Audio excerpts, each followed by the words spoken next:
Hi everybody, Steve Tober for NJ Hotshots and Sideline Chatter. The midpoint of the 2010 high school football season. What better rivalry developing among the small schools in the Super Essex Conference than Glen Ridge and Orange? The Ridgers off to a 4-0 start. Tremendous all-around balance on a team that can pass and run.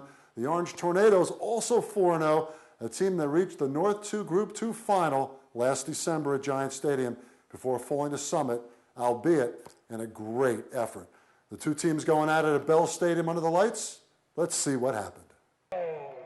Bell Stadium in Orange, the homestanding Tornadoes wearing pink in recognition of Breast Cancer Awareness Month. Glen Ridge entering the game looking for its first 5-0 start since 1980. Second possession for the Ridgers. Quarterback Elijah Conte connects with his splendid wideout Carl Castor for a 64-yard gain down to the Orange 24-yard line. Then the Tornadoes, trying in vain to defend the athletic Castor, commits pass interference as Castor's covered tightly, but the penalty will be called in the end zone. 3 plays later, Jerome Alexander of the Ridgers will go off tackle and head up the middle, and there he goes into the end zone from 2 yards out. Alexander and the Ridgers are all fired up, and why not? Gabe Sinko's extra point would make it 7-0 Ridgers with 2:23 left in the first quarter. Glen Ridge feeling good about itself in the early going. And the Ridgers defense is more than up to the task of slowing down the Tornadoes rushing. With a ball back, another drive ensues as junior fullback Frank Rollo goes 14 yards out to the Orange 45. That sets the stage for a beautifully conceived 28-yard TD pass from Elijah Conte to Jerome Alexander to finish a 7-play, 64-yard march and make it 14-0 with 7:56 left in the second quarter.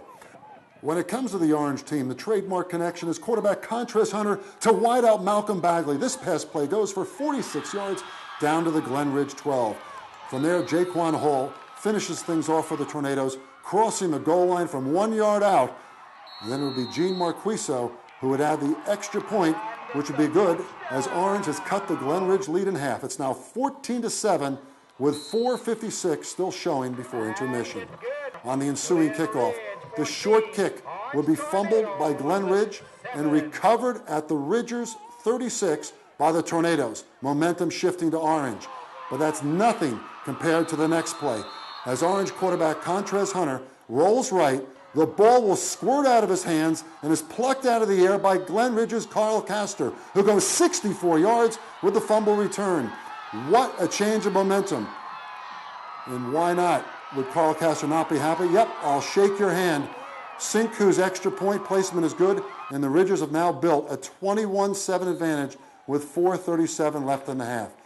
But the momentum changes would just keep occurring when on the ensuing kickoff, Orange's Anthony LeGrier fields the ball at his own 23 and finds plenty of running room down the right sideline. 77-yard kickoff return for a touchdown.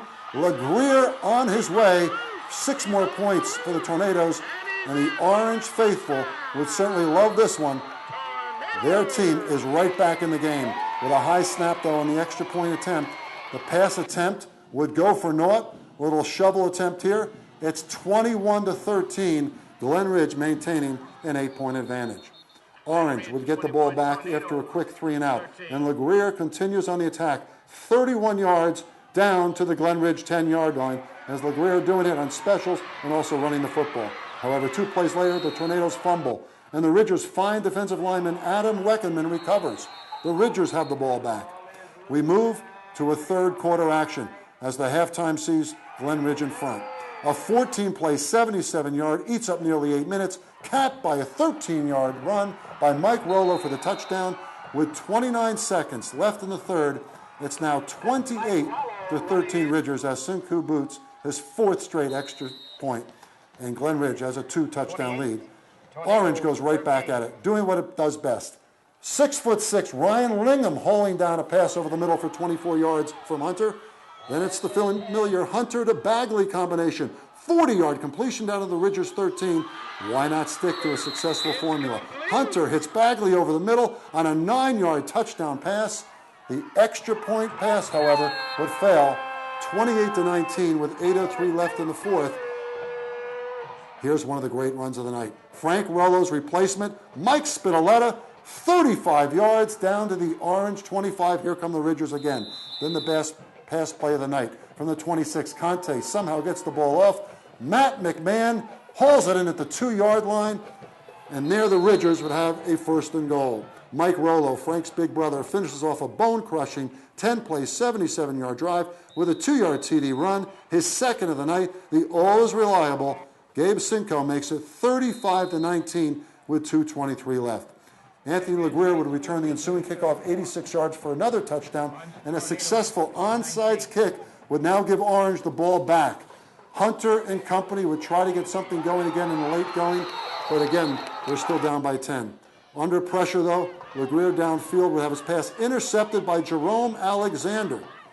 Alexander doing the job both offensively and defensively for Glen Ridge.